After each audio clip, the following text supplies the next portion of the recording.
बना हुआ है, पक्ष और विपक्ष अपनी बात लोग कह रहे हैं, आप क्या सही मानते हैं, क्या सही है? देखिए, मैं तो तब से न्यूज़ के माध्यम से जानकारी हमको हो पा रही है। 2017 में जब ये निर्वाचित हुए थे, उसी समय ये मामला आया था कि रेप इनके द्वारा किसी की लड़की का रेप किया गया था। आरोप था, क्या था, कैसे था, वो उस समय का विषय है। लेकिन मामला यहीं पे नहीं रुका। समाचार पत्रों से ये पता चला कि लड़की का रेप हुआ। फिर जब पिता जो है उस बचाव के लिए अपने के लिए वहाँ जाता है, पुलिस के पास जाता है, थाने में जाता है, तो उल्टा उसी को जो है मारा पीटा जाता है, दोषी मान लिया जाता है पिता को, और उसके द्वारा उनको मार पीट के जेल में डाल दिया जाता है। अब ये कौन सी बात है? कोई अपनी बेटी का अगर इज्जत बचाने के लिए आपसे मांग करने जाता है, उसका अधिकार है, तो आपने उसको जेल में डाल दिया। और ऐसा भी कहा जाता है कि इतना मारा पीटा गया कि वो 3 या 4 दिन में जेल में ही उसकी मृत्यु हो गई। अब बताइए, एक बेटी का वो हुआ, रेप हुआ, उसके बाप का साया उससे हट गया। कुछ ही दिन बीतता है कि उसके एक वकील चाची थी, उसको एक्सीडेंट में मर जाती हैं।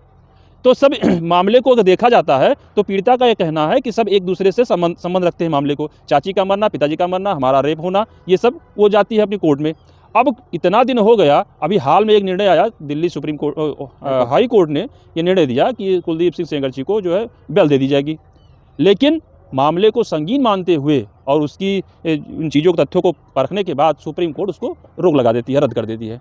अब मामला ये सामने आ रहा है कि कुलदीप सिंह सेंगर जी की बेटी कहती है कि हमारे घर से, उसके घर से, रेप पीड़िता के घर से एक पूर्व की रंजिश है, जिसकी वजह से वो सब सारे आरोप लगाए हैं। हम मान लेते हैं, मैं तो कोई न्यायाधीश नहीं हूँ, लेकिन मैं मान लेता हूँ कि जो लड़की कह रही है, पहली बात तो आज तक उसका कोई भी इस तरह से बयान नहीं आया। मुझे लगता है 6 या 7 वर्ष गुजर गए, उनकी लड़की कहीं बोली नहीं। आज उसको समझ में आया कि ये बात जो सही है, जो उनको सही लगता है, वो कहना चाहिए। अब उनको अगर कहना ही था तो पहले कही होती, आखिर तब भी तो बच्ची थी, 4-5 साल छोटी रही होगी, इतने रहा होगा, तो ऐसा तो था नहीं। अब देखिए, कुलदीप सिंह सेंगर जी का भी कहना है कि ज़रूर ये हुआ, लेकिन ये समझौते से हुआ, सहमति से हुआ। मतलब जो रेप कह रही थी उसको ये समझौते से बता रहे हैं, सहमति से बता रहे हैं।